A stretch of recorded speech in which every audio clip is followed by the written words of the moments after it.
Hi అండి, నమస్తే. Welcome back to our channel life with Lakshmiraju. నేను మీ లక్ష్మి. ఈరోజు వీడియోలో చికెన్ ఫ్రైని సింపుల్ అండ్ టేస్టీగా చూపించబోతున్నాను. ఇలా చేస్తే బ్యాచిలర్స్ అండ్ పెళ్ళైన వాళ్ళు కూడా ఈజీగా చేసుకోవచ్చు. ఎలాంటి మసాలాస్ అండ్ మ్యారినేషన్ లేకుండా సింపుల్గా ప్రాసెస్ చూపించబోతున్నాను. మరి లేట్ చేయకుండా వీడియోలోకి వెళ్ళిపోదామా? స్టవ్ వెలిగించి నాన్ స్టిక్ ప్యాన్ పెట్టి 4 స్పూన్ల వరకు ఆయిల్ వేసి, ఆయిల్ హీట్ అయిన తర్వాత ఫ్రెష్గా చేసుకున్న అల్లం వెల్లుల్లి జీరా పేస్ట్ కూడా వేసి బాగా పచ్చివాసన పోయేంత వరకు ఫ్రై చేయాలి.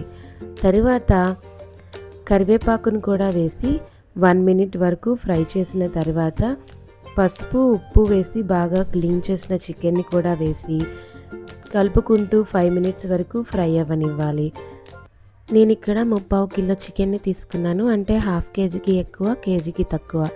ఇలా చికెన్ అంతా ఆయిల్లో బాగా ఫ్రై అయిన తర్వాత 1 స్పూన్ పసుపు కూడా వేసి బాగా 10 మినిట్స్ వరకు ఫ్రై చేసిన తర్వాత చికెన్లో నుంచి వాటర్ అనేది రిలీజ్ అయ్యి ఆ వాటర్తోనే చికెన్ అనేది బాగా కుక్ అవ్వనివ్వాలి. ఇలా వాటర్ అంతా చికెన్తో బాగా కుక్ అయిన తర్వాత మీ టేస్ట్కి సరిపడా సాల్ట్ అండ్ కారం కూడా వేసి బాగా ఫ్రై అవ్వనివ్వాలి. ఉప్పు కారం అనేది చికెన్కి బాగా పట్టే విధంగా 10 మినిట్స్ వరకు కలుపుకుంటూ ఫ్రై చేయాలి.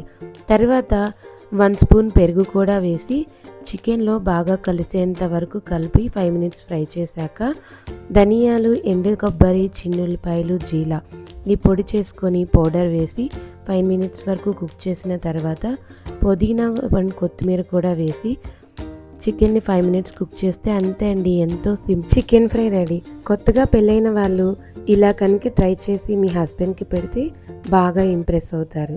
ఈ వీడియో నచ్చితే లైక్, షేర్, సబ్స్క్రైబ్ చేసి మీకు నచ్చిన వాళ్ళకి, మీ రిలేటివ్స్కి షేర్ చేసి కమెంట్ చేయండి. Thanks for watching.